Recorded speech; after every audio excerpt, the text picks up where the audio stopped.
Hi hello. ഇന്ന് നമ്മൾ ഒട്ടും പ്രതീക്ഷിക്കാത്ത നല്ലൊരു വെറൈറ്റി ആയിട്ടുള്ള ഒരു ഷെയ്ക്കാണ് ചെയ്യുന്നത്. ചക്കക്കുരു വെച്ചാണ് നമ്മളിന്ന് ഷെയ്ക്ക് ഉണ്ടാക്കുന്നത്. ഇത് കുടിക്കാനും വളരെ ടേസ്റ്റാണ്, വളരെ എളുപ്പമാണ്. അപ്പോൾ ഇതെങ്ങനെ ചെയ്തെടുക്കുന്ന നോക്കാം. അതിനുവേണ്ടി ഞാൻ കുറച്ച് ചക്കക്കുരു എടുത്തിട്ടുണ്ട്. ഇതിൻ്റെ പുറം തോട്, ആ ഗ്ലാസ് പോലത്തുള്ള തോടുണ്ടല്ലോ, അത് മാത്രം മാറ്റിയതിന് ശേഷം നമുക്ക് ഇത് കുക്കറിലേക്ക് ഇട്ട് കൊടുക്കാം. ഞാനൊരു 3 വിസിലെടുക്കുന്നുണ്ട്.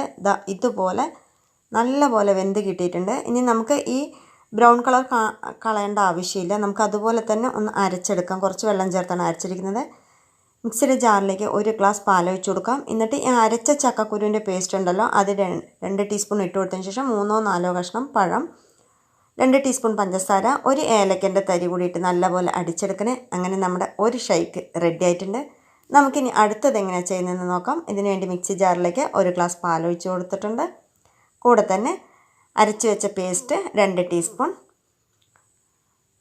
ഒരു ചെറിയ കഷ്ണം ക്യാരറ്റ് ഗ്രേറ്റ് ചെയ്തതാണ്, മധുരത്തിന് ആവശ്യമായിട്ടുള്ള പഞ്ചസാര കൂടി നല്ലപോലെ അടിച്ചതിന് ശേഷം ഇതുപോലൊരു ഗ്ലാസ്സിലേക്ക് ഒഴിച്ചു കൊടുക്കാം. അങ്ങനെ നമ്മുടെ രണ്ടാമത്തെ ഷെയ്ക്കും റെഡി ആയിട്ടുണ്ട്.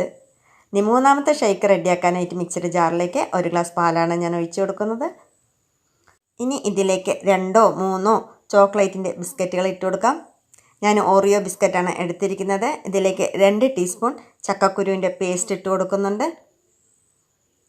ഒരല്പം പഞ്ചസാര കൂടി. ഇനി ഇതൊന്ന് അടിച്ചെടുത്തിട്ട് വരാം. അങ്ങനെ നമ്മുടെ മൂന്നാമത്തെ ഷെയ്ക്കും റെഡി ആയിട്ടുണ്ട്. ഇനി നാലാമത്തെ ഷെയ്ക്ക് റെഡിയാക്കാനായിട്ട് മിക്സിയുടെ ജാറിലേക്ക് 1 ഗ്ലാസ് പാലാണ് ഞാൻ ഒഴിച്ചു കൊടുക്കുന്നത്. ഞാൻ എല്ലാം ചെറിയ അളവിലാണ് കാണിക്കുന്നത്. ഇതിലേക്ക് 2 ടീസ്പൂൺ ചക്കക്കുരുവിൻ്റെ പേസ്റ്റ് ഇട്ട് കൊടുത്തിട്ടുണ്ട്.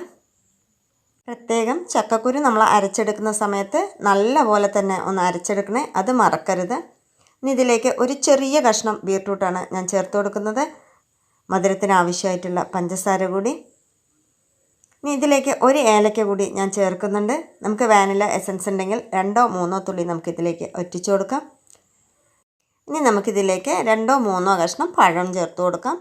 ഇത് നല്ലപോലെ ഒന്ന് അടിച്ചെടുത്തിട്ട് വരാം. അങ്ങനെ നമ്മുടെ നാലാമത്തെ ഷെയ്ക്കും റെഡി ആയിട്ടുണ്ട്.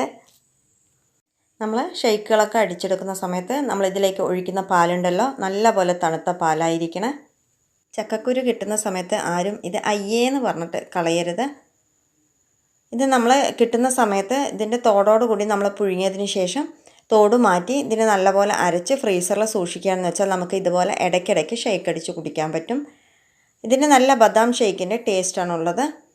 നിങ്ങൾ ഒരിക്കലെങ്കിലും ഇതുപോലൊക്കെ കുട്ടികൾക്ക് ചെയ്തു കൊടുക്കണേ. കുട്ടികൾക്കും വലിയവർക്കും എല്ലാവർക്കും ഒരുപോലെ ഇഷ്ടമാകുമേ. ഈ ചക്കക്കുരു ഷെയ്ക്ക് ടേസ്റ്റ് കൂടാനായിട്ട് നമുക്കിതിലേക്ക് ബൂസ്റ്റോ പാൽപ്പൊടിയോ മിൽക്ക് മെയ്ഡോ എന്ത് വേണമെങ്കിലും നമുക്ക് ചേർത്ത് കൊടുക്കാം. അപ്പം ഇനി ആരും ചക്കക്കുരു കളയരുത്. ഈ ചക്കക്കുരു ഷെയ്ക്ക് അടിച്ചുടനെ നല്ല ഫ്രഷായി തണുപ്പോടു കൂടി കുടിക്കുന്നതാണ് നല്ലത്. അപ്പോൾ ഇത് കുടിക്കുന്ന ആൾക്ക് പെട്ടെന്നൊന്നും മനസ്സിലാക്കാൻ പറ്റില്ല ഇത് ചക്കക്കുരു വെച്ചാണ് ചെയ്തെടുത്തിരിക്കുന്നത് എന്നുള്ളത്. ശരിക്കൊരു ബദാം ഷെയ്ക്കിൻ്റെയൊക്കെ അതേ ടേസ്റ്റാണ് ഇതിന് കിട്ടുന്നത്. നല്ല പ്രോട്ടീൻ റിച്ച് ആയിട്ടുള്ളൊരു ഷെയ്ക്കാണിത്. അപ്പോൾ എല്ലാവരും ഒന്ന് ചെയ്ത് നോക്കണം കേട്ടോ. ഈ വീഡിയോ മുഴുവനായി കണ്ട് നിങ്ങൾക്ക് ഇഷ്ടപ്പെടുകയാണെങ്കിൽ ലൈക്ക് ചെയ്യാനും സബ്സ്ക്രൈബ് ചെയ്യാനും അഭിപ്രായം എന്താണെങ്കിലും കമൻറ്റായി അറിയിക്കാൻ കൂടി മറക്കല്ലേ. അപ്പോൾ പുതിയ നല്ലൊരു ഈസി റെസിപ്പിയുമായി വീണ്ടും കാണാം. അതുവരയ്ക്കും ബൈ.